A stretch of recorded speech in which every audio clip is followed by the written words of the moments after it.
सालपेघाटात ट्रकला लागलेल्या भीषण आगीत ट्रक जळून खाक झालेला आहे। या दुर्घटनेत कोणतीही जीवितहानी झाली नसून वाहतूक मात्र तब्बल 1 तास खोळंबली होती। पाहुयात सविस्तर या बातमीमधून।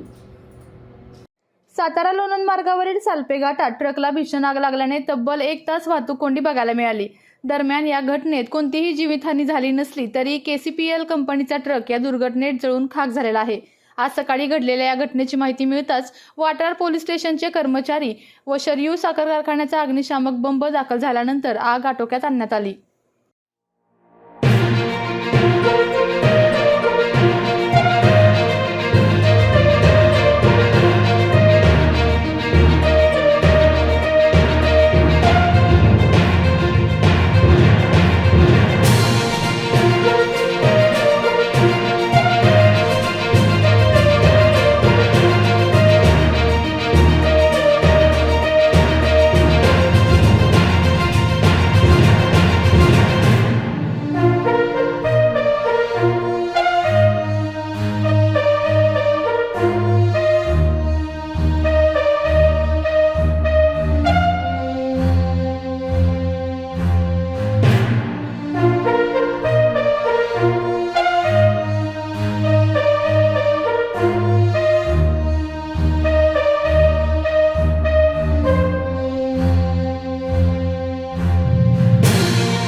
आपल्या तालुक्यातील जिल्ह्यातील बातम्या सर्वप्रथम पाहण्यासाठी आजच सातारा न्यूजला YouTube चॅनलवर सबस्क्राइब करा, लाईक करा, शेअर करा आणि बेल आयकॉन प्रेस करायला विसरू नका।